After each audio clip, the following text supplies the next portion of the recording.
everyone. Welcome to Connecting with Jennifer Filzen. Today I have a very special guest. Well, all guests are special, but this one's really, really special. Nico Basurto is a dear friend, and he's also one of my best clients ever. So Nico, welcome. Whee! Thank you, Jennifer. Thank you for having me. It's a Of pleasure to be course. here with you. Well, what I love is I love to have connection with people. You know this about me. Like we are friends. Like Yep. we're social animals, right? And we love to connect with people. And relationships mean a lot. And I love it when there's a good story. And my goodness, Nico, you have a great story. So, for those who do not know the fabulous Nico Basurto, he is the owner of Basurto Painting based in San Jose, California. He is from Mexico. He's got a beautiful family. He's got that total American dream story of like, I wouldn't say rags to riches, but close, right? Yeah, Right? I think it pretty much describes it. Yeah. Right? Yeah. And you know, when people when we first started working together, you know, you're a painter and you own a painting company. And when people think of painting companies, they don't really differentiate. Most people, well, yeah, most people are shopping on price, right? They're like, oh, how much will this cost me? Or, Yeah. oh, if it's going to cost that, can I do it myself, right? And then there's people like me who are not going to pick up a paintbrush because it's just too much work, and I don't have that kind of patience. Yeah. So my question to you is, it's partly about your business, but then also too, really just you, the man himself. What makes you special and unique? Um, there's quite a few things that I feel that I'm special, but one of them is that I have I'm such a perfectionist that I just want to make everything right. I learned how to paint the right way, and I'm not comfortable doing it any other way. So I'm always drilling this kind of phrases into my guy's head, and I tell him, we gotta follow every single step that there is to paint, even if we're 100% sure that the client is never gonna see that or notice it or appreciate it, because we're doing this for us, for our own pride. So I think that's one of my special talents that I have, that I just want to be as thorough, as complete as I can, and it's rewarding because I tell them, whenever you paint one piece, either a door, a bedroom, or a house, and someone comes and asks, hey, who did that? Who painted that? I want to be able to right away, get in front of the person and stand right next to the project and say, I painted it with Right? pride. And if you know that you follow all the steps and that you did everything right, that's going to be the automatic thing that you're going to want to do because you took pride in that. Versus if you cut corners and just went, Mickey Mouse it together. The first thing that I see whenever I ask someone, it's actually a test that I use for my painters. When I ask them, who painted that, if they tell me, why, how does it look? That tells me that they weren't thorough with it, that they missed something, that they left something unfinished. Oh, oh, really? Ooh, that's an interesting way to If they catch go and stand right next to the project, that tells me, oh, I leave them alone because I know that they took pride in it and that they're 100% sure that they did it right. Wow. You know what? That's a really great way to quickly judge. I never thought about that. But you're right. If you're wondering like, uh-oh, you know, although knowing me and my personality, I did take pride in doing it right, but then like I'm so worried about the criticism from the boss. Because you know, you are the perfectionist, and that's why your stuff is so good. Like, you know, not that everyone can see my entire apartment, but you can see behind it, like, you know, it's I wish clean I and could. white walls. And I know that we did this. You guys had your painting crew come out to our house in Monterey and do it. But here we are entering into March, and Renee and I are still like, oh, we love our house again. Thank you for that. That's so And I awesome. guarantee you that one of the phrases that you and Renee, say all the time is, why didn't we do this sooner? Yeah, right. Right. Yeah, So like true. I hear the homeowners say that all the time, like, All the time. oh my God, it's such a difference is it looks so much better. That why didn't I do it sooner? Like it's so right? worth the money that I spent on it. Well, also too, here's another little added bonus. So, it's like anything when you start doing any type of remodeling, or heck, I've even heard of this about plastic surgery. Once you start fixing things up, you see all the other things that need to get fixed up too, right? So Yes. Yeah. the fact that you guys were coming over to paint the house also was like, ooh, new light fixtures. Oh, let's remodel that bathroom. Oh, let's get the blinds cleaned. Oh, let's get the windows cleaned. Oh boy, oh boy. And next thing you got this whole cleaning frenzy. Yeah. Oh, did I tell you that after the bathroom, we had some issues with the toilet? And so after the maintenance person saw the bathroom and how beautiful it was, guess what? We got a new toilet. We got a new Oh, toilet out of it. It's like, all right, we really did upgrade the bathroom. yeah. Like I said, just looking fresh and Yeah. you know, new Yeah. because that's really what you see on any home is the paint. Oh, for sure. Oh, and yeah, and as I was dusting, because normally I don't know if you are the one dusting at your house or if you get your kids to do it More or often Lupe than is not. doing it. So when I'm dusting, I typically am seeing everything that's my eye level. So if I'm not super tall, guess what? I don't see the things that Renee would see or other people that are taller than me. But now that we've had those blinds cleaned and now that all the door casings have been painted, now I'm like, okay, I better dust up here. I've become an even better house cleaner thanks to you. Yeah. But aren't you guys enjoying so much the way everything looks so just neat and clean and everything just so inviting to be home? Oh, so You know, true. it's where we spend so much time and why not make it very comfortable and enjoyable? For sure. Okay, well, this is a perfect segue. Let's talk about who you serve in your life. Because here you are, you're the owner of a very successful painting company. You have a family, you have family across the globe, right? You've got Mexico, across the US. So, who do you serve in your life? And what are those things that you do for the people that you serve? All right. You mean people that I help in There are no wrong answers here. Sometimes people zero in on their family. Sometimes they because talk about their family, their I serve. crew. There's I, we all serve different communities. So I'm just yeah, curious, outside of yeah. painting, who else do you serve? Okay, outside of painting, that's what I was going because inside of painting, I serve so many areas, so many communities. But I done quite a bit of volunteering time. I coach soccer for youth soccer for my boys teams. Well, the oldest one I coached for 14 years. We went from recreational, which is the entry level, all the way to Premier Elite, state level. So 14 years, all the way from 6 years old all the way until he went to college. Um, in between those years, I also coach high school for 6 years. It started as a volunteer for the JV team. I remember very clearly. I went to one of the practices and I didn't like the way they were running them, and I asked for the principal. I said, "Who can I talk to?" And they said, "Oh, talk to the principal." So I went and approached him, and I said, I don't like the way this is looking, and if my son is going to participate, I got to do something about it. So I wanna help. He goes, yeah, you got to volunteer, you got to spend this and that and get your fingerprints taken and blah blah blah. So he gave me a long list, like trying to scare me away. And I said, okay, where do I go? And then he paused and looked at me. He goes like, oh, you really want to do it? I said, yes, I want to volunteer. What do you know about soccer? I said, well, I've been coaching for 9 years.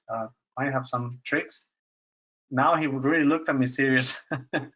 So he emailed me the list of the items that I needed to complete: TV test, fingerprints, going to the district office and asking for a job there. Spent about almost $1,000 just getting ready to volunteer. Wow. Yeah. Yeah. They So really want serious people. Yeah. exactly. And of course, you're working with kids, so you gotta Yeah. make sure that you're clean. So volunteer for the JV team 2 years, and then after that, they asked me to take a varsity. Varsity, they do give you some kind of pay, but it's so minimum that I think I was spending twice as much on the kids, like buying them drinks and some of them shoes and stuff, uniforms. I remember the first year that I took varsity, we spent almost $5,000 in uniform for everybody because they had no official uniforms. But that was the year that we made it to CCS, which is the kind of like the playoffs for a high school season. Silver Creek High School has not made it to CCS in 34 years prior to me. Yeah. Whoa. Okay. Okay. I gotta ask. Did you grow up to hoping that you would be a soccer star? Is that the No, how no, did you how I did you never fall in played. love with the sport? Again, just my desire to help people. I never played sports as a youngster because, as you know, I grew up with my grandma because my dad was shot and killed when I was 7 months old. So I grew up with my grandma, and I mean, all I knew was work. I started working, 7, 8 years old, so there was no sports. But I started getting myself into sports when my oldest son signed up for soccer, and he wasn't the fastest or the best on the team, so he was spending a lot of time on the bench. So I was very bothered by that because I go like, I'm not gonna let someone, just hurt his self-esteem and just keep him on the bench, and me just stand around and not do anything. So that's when I went and asked to be an assistant coach for the following season. And when we went to the meeting with the parents to meet the new team members and stuff like that, the coach didn't show up. And so they go like, okay, who's gonna take this team? I said, well, I signed as an assistant coach, but I know zero about soccer. So, but I'm willing to take it. And so I just told the parents straight up. I said, I don't know soccer, but I'm willing to learn. And if I find someone who knows a little more soccer and wants to be my assistant, then I can be the coach. Um, and sure enough, one of the parents said, yeah, I play soccer all my life, but I don't like coaching. I'm too shy to talk to people.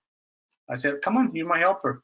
You're my assistant now. So, on the way back from that meeting, I went to Big Five and bought cones and, all sorts of training gear to get ready for the next practice section. And that's how I started.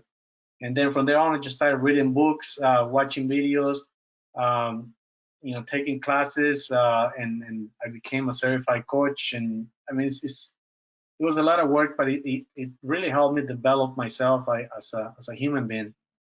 I come from a very small hometown. It was no more than 30 houses.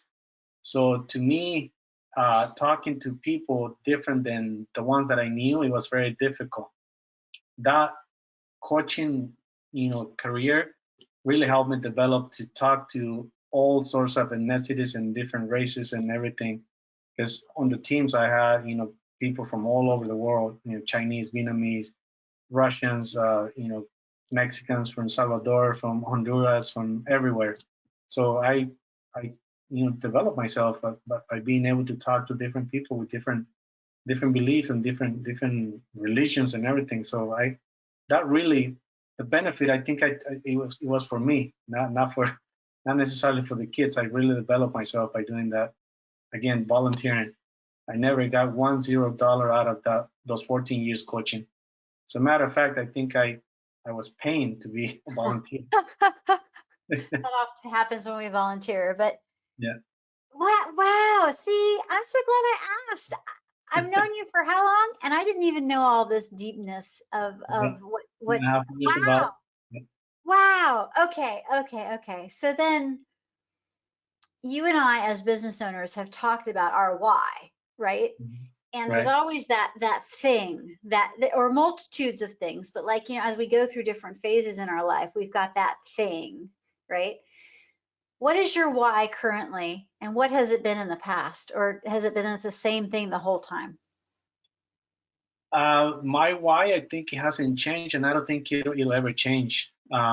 It's just a desire to improve things and make things better, regardless of what kind of financial benefit I'm gonna get. I just do it because I like to see things in a good state, in a presentable state. I'm like I said, I consider myself a very perfectionist person.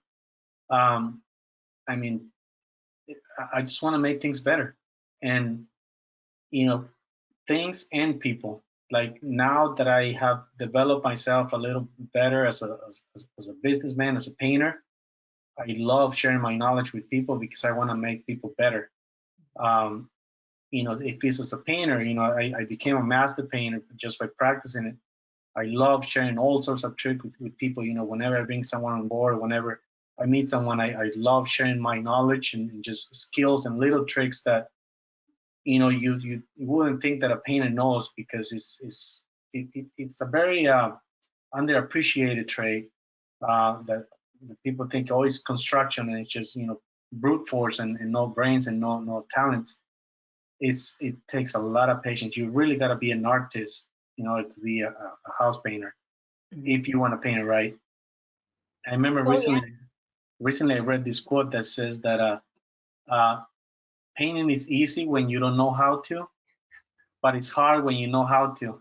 Oh, and songwriting is easy when you don't know how to, but then when you, yeah, and writing Yeah, and and art and yeah, driving a car, like driving a car is easy, right? Yeah, until you get on the track. Yeah, right. right. It's so true. It's so true. It's so deceptively simple. Yeah, And that is why I'm so grateful that you do what you do, and you bring a level. And because I'm lucky enough to work with you, and we've written your story, and we write blogs. I mean, just recently, like, you've gone out and purchased different domain names to try to attract things. There's the quick and dirty painting, there's the boutique painting, there's everything in between. And writing that kind of stuff, like one thing that you said in the quick and dirty, which I loved. It's like, our quick and dirty is still a very high level. So like, our quick and dirty is better than most people's best work the most average painters, yes. because we're so meticulous. And Mhm. so when, talking to my landlord, like, well, and we got this paint job done, and it may Right? look it may look like a quick and dirty, like, his quick and dirty is not your quick and dirty. You know what I Oh, mean? absolutely not. It's just different. It's just apples and oranges versus apples and apples, right? Right. So then, what kind of advice do you have? Because you've gone through all this. You're a self-made man. You've done very, very well for yourself. When your father is killed when you are an infant, that's a major life-altering situation. You did not let your challenges get you down. In fact, you are the one person that I can constantly think of that has just been like so driven to succeed, and nothing stops you. So what kind of advice do you have for our listeners if they want to turn the corner and have a better life, from the hand that they are delted? I can't even say that right, but you know what I mean. Like, if they just had, woe is me, or just a really frustrating part of their lives, and they're having a hard time seeing the light at the end of the tunnel, what advice do you have? I probably have more than one, but Okay, multiples. I think one good advice is to never feel like you're entitled to anything. Like I always felt, and I guess my grandma, who's the one that raised me, grew me with this mentality that if I want something, I gotta work for it, whatever it is. And later in life, I learned that I can pretty much do anything as long as I'm willing to pay the price. Like I used to tell the kids at soccer, you know, it doesn't really matter what you want.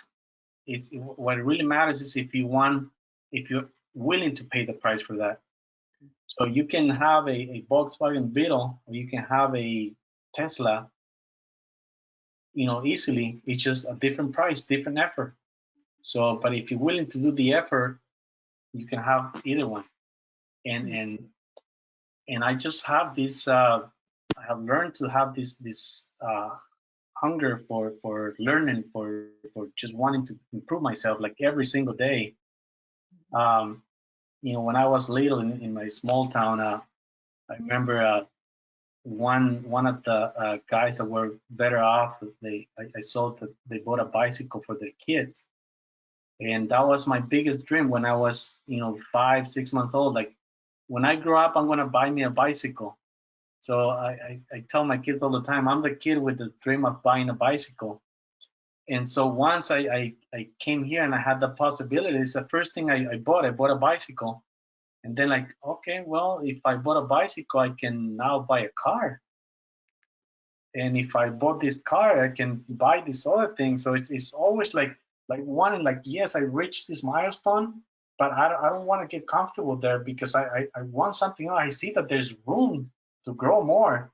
So why stay there and why settle for that one little, milestone that you reach?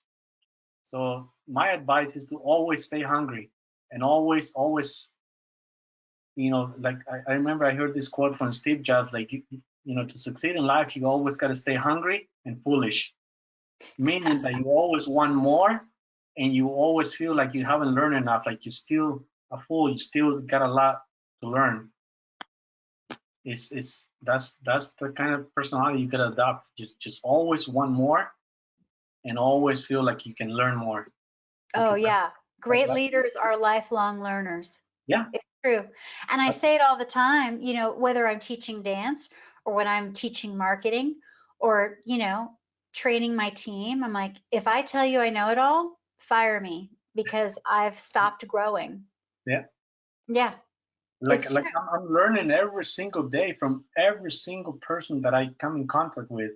Mhm. From some people I learn what not to do, and from Right, others I learn what to do. But I'm right. always learning. I'm constantly learning from every single one. I tell my painters, half or even more than half of the tricks that I have for painting, tricks of the trade, I learn it from other people, from other painters. Uh, that they came and worked for me for a few months or a few years, and I saw something that it wasn't my original idea, but I saw that it was useful, so I brought it and I borrowed it and I kept it. And so you learn from everyone. Oh, yeah. Like, for example, I've never seen a painter with a very specific tool belt. And like you have these amazing tool belts, like with this very specific tools, and they have to be very specific. And then you are smart enough to outfit your entire team with these tool belts to make their efficiency go up. Like, who does that? Only geniuses do. Only outstanding leaders do. Hello. Yeah. It's why you're seeing your business scale and like, oh man, I cannot wait like 5, 10 years down the road. My We're gonna be opinion is clinking sometimes I glasses. feel We're gonna be that some, celebrating your success. Oh, yeah. My opinion is sometimes I feel like they feel like I treat them like my kids because I'm always like giving them advice and always like if you do this it'll be a lot easier. To me, it's always about being better, faster, more efficient. That's oh, it. it's The, mentoring.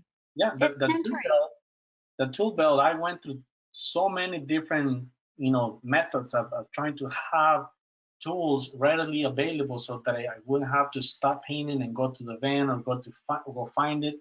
Then even if I have it in the van, they get lost. Little things like a screwdriver or a nail Oh yeah. setter. They fall and fall behind the shelves and whatnot, and you lose them. But if you keep them in one little contained part, it's easy to grab them and put them on you. And so first I wore a bib, then an overall with pockets and a painter's pants with loops and pockets, and they just didn't cut it. They didn't make it, and so one day I saw a carpenter wear a tool pouch, and I go like, maybe that's what I need. So I went and bought a big pouch, and no, then now I couldn't fit on the small openings. When I was spraying, when I was climbing a ladder, it was difficult. So I go like, I gotta make it smaller. So I kept searching and searching until I found, a small pouch that had enough pockets to fit the little tools that I needed. A utility knife, a duster, can opener, nail setter without a hammer, it's a spring loader, nail setter, a little one battery inspection light, um, snap out blades for the utility knife, scissors that are heavy duty to cut wires or anything in between, tape or whatever. Um, and that just really gives us the advantage to produce a better paint job. Because if you feel that you're going to lose 1 or 10 minutes going to the vent to get something to just make the paint job a slightly better, 1 degree better, you're not going to go.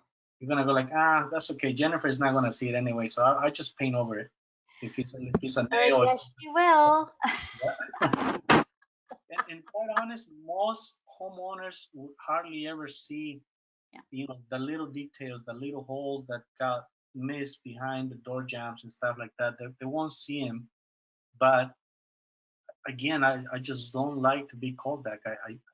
I just want to be 10 steps ahead of the homeowner so that they're satisfied for years to come, and not, a couple of years later they find imperfection and then they say, oh, this guy looked good on the shelf, but now I'm starting to find all these areas where he cut corners. I'm in this business for the long run, so I want to be, called, more often than not to do more work. love it. Yeah. Love it. Oh my goodness. Okay, I know that you're on a clock and I know that we need to wrap this up, but listen, everybody, I hope that you got some great insight about what should go in your tool belt when you're painting. But no, truly, I hope you listened to what Nico just said. He's always learning, right? So if you listened closely, he was taking you through the entire journey of the pain point and how he kept refining and refining and refining, and then he finally found his solution, and then he duplicated that solution and gave it to every single one of his clients or every single one of his team members. Yeah. So what can you learn in your own life, audience, and apply that to make your life even that much better, faster, more efficient, more fulfilling, that kind of stuff? So if anybody is interested in getting a hold of the fabulous Nico Basurto, please be sure to go to basurtopainting.com. Selfish plug. Yes, we built that website for him. It's gorgeous, if I do say so myself. Um, but truly, if you want a high quality master level painter who has elevated standards in painting, please contact Nico Basurto. And then, of course, if you want a soccer coach, I don't even know if you're available to do that anymore, but I don't know. But talk to Well, Nico if you're into soccer. I'm sure you guys can have fun. yeah, I can give you a few advice on soccer, but I don't coach anymore. I hang my cleats already. That's fair enough. That's fair enough. Everybody, thank you so very much for coming to this episode of Connecting with Jennifer Filzen. I do hope we'll see you next time. And don't forget to reach out and make friends with Nico Basurto. All right, everybody, have a great day. Bye.